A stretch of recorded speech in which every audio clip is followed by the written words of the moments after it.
മഹാവിഷ്ണുവിന്റെ ചിത്രങ്ങൾ നിങ്ങൾ കണ്ടിട്ടുണ്ടാവില്ലേ? ആ നീല നിറമുള്ള ദേവന്റെ നെഞ്ചിന്റെ ഇടതുഭാഗത്ത് ഒരു പ്രത്യേക അടയാളം പതിഞ്ഞതായി ശ്രദ്ധിച്ചിട്ടുണ്ടോ? അത് ഒരു സാധാരണ അടയാളമല്ല, അതിനു പിന്നിൽ ഒരു വലിയ കഥയുണ്ട്. ആ അടയാളമാണ് ശ്രീവത്സം.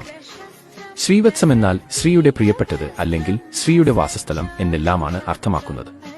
ഇവിടെ ശ്രീ എന്ന പദം ലക്ഷ്മീദേവിയാണ് സൂചിപ്പിക്കുന്നത്.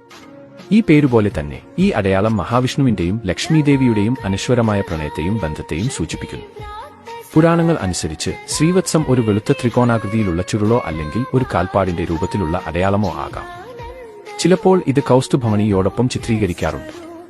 ശ്രീവത്സം എന്ന അടയാളം എങ്ങനെ വിഷ്ണുവിന്റെ നെഞ്ചിൽ വന്നു എന്നതിന്റെ കഥ പുരാണങ്ങളിൽ വിവരിക്കുന്നുണ്ട്. ത്രിമൂർത്തികളായ ബ്രഹ്മാവ്, ശിവൻ, വിഷ്ണു എന്നിവരിൽ ആരാണ് ഏറ്റവും ശ്രേഷ്ഠൻ എന്ന് മഹർഷിമാർക്ക് ഒരു സംശയം തോന്നി. ഇത് കണ്ടെത്താനായി അവർ ഭൃഗുമഹർഷിയെ ചുമതലപ്പെടുത്തി. ഭൃഗുമുനി ആദ്യം ബ്രഹ്മാവിനെയും ശിവനെയും സന്ദർശിച്ചെങ്കിലും അവർ മഹർഷിയെ വേണ്ടത്ര ആദരിച്ചില്ല. തുടർന്ന് മഹർഷി വൈകുണ്ഠത്തിലെത്തി. അവിടെ മഹാവിഷ്ണു യോഗനിദ്രയിലായിരുന്നു. മഹർഷിയെ കണ്ടിട്ടും വിഷ്ണു എഴുന്നേൽക്കാത്തതിൽ കോപിച്ച് ഭൃഗുമഹർഷി ധൈര്യപൂർവ്വം വിഷ്ണുവിന്റെ നെഞ്ചിന്റെ ഇടതുഭാഗത്ത് ചവിട്ടി. എന്നാൽ അവിടെ ഒരു അത്ഭുതം സംഭവിച്ചു. കോപിക്കുന്നതിനു പകരം മഹാവിഷ്ണു കണ്ണു തുറന്ന് ശാന്തനായി ചോദിച്ചു, അങ്ങയുടെ പാദങ്ങൾക്ക് വേദനയുണ്ടായോ മഹർഷേ? ഭൃഗുമഹർഷിയുടെ പാദത്തിൽ അഹങ്കാരത്തിന്റെയും കോപത്തിന്റെയും പ്രതീകമായ ഒരു മൂന്നാം കണ്ണ് ഉണ്ടായിരുന്നു. മഹർഷി വിഷ്ണുവിന്റെ നെഞ്ചിൽ ചവിട്ടിയപ്പോൾ കോപിക്കാതെ അദ്ദേഹം കുനിഞ്ഞ് മഹർഷിയുടെ പാദം തടവി അതിലൂടെ പാദത്തിലെ മൂന്നാം കണ്ണ് നശിപ്പിച്ചു. ഇത് മഹർഷിയുടെ അഹങ്കാരം ഇല്ലാതാക്കാനും അദ്ദേഹത്തെ വിനയാൻവിതനാക്കാനും വേണ്ടിയുള്ള ഭഗവാന്റെ ഒരു തന്ത്രമായിരുന്നു. മഹർഷിയുടെ ഈ കാൽപ്പാട് വിഷ്ണുവിന്റെ നെഞ്ചിന്റെ ഇടതുഭാഗത്ത് ഒരു അടയാളമായി എന്നേക്കുമായി പതിഞ്ഞു. അതാണ് ശ്രീവത്സം.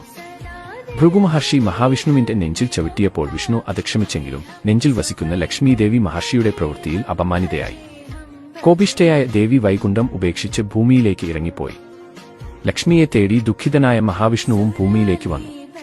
അങ്ങനെയാണ് അദ്ദേഹം ശ്രീനിവാസൻ എന്ന രൂപത്തിൽ തിരുപ്പതി മലകളിൽ എത്തുന്നത്. ശ്രീവത്സം കേവലം ഒരു അടയാളമല്ല, മറിച്ച് ആഴത്തിലുള്ള ആത്മീയ പ്രാധാന്യമുള്ള ഒരു പ്രതീകമാണ്. ഒരു മഹർഷി തന്നെ അപമാനിച്ചിട്ടും വിഷ്ണു ആ സംഭവം ഒരു അടയാളമായി ശരീരത്തിൽ കൊണ്ടുനടന്ന് തന്റെ അനന്തമായ ക്ഷമയുടെയും വിനയത്തിന്റെയും മഹത്വം തെളിയിച്ചു. മഹാവിഷ്ണുവിന്റെ നെഞ്ചിൽ ലക്ഷ്മീദേവിയുടെ നിത്യസാന്നിധ്യത്തെ സൂചിപ്പിക്കുന്നതിനാൽ ശ്രീവത്സം ഐശ്വര്യത്തിന്റെയും സമൃദ്ധിയുടെയും പ്രതീകമായും കണക്കാക്കപ്പെടുന്നു. വിഷ്ണു സഹസ്രനാമത്തിൽ ശ്രീവത്സവക്ഷാർ എന്ന നാമത്തിലൂടെ ഈ അടയാളത്തിന്റെ മഹത്വം വാഴ്ത്തപ്പെടുന്നു. കൂടാതെ വൈകുണ്ഠത്തിൽ മഹാവിഷ്ണുവിനെ തിരിച്ചറിയാൻ ഉപയോഗിക്കുന്ന ഏകചിഹ്നമാണിത്. ഭാവിയിൽ സംഭവിക്കാൻ പോകുന്ന കൽക്കി അവതാരത്തിനും ഈ അടയാളം ഉണ്ടാകുമെന്ന് പുരാണങ്ങൾ പറയുന്നു. ഈ അടയാളം വിഷ്ണുവിന്റെയും ലക്ഷ്മിയുടെയും അനശ്വരമായ സ്നേഹത്തെയും ഭഗവാന്റെ മഹത്വത്തെയും നമ്മെ ഓർമ്മിപ്പിക്കുന്നു.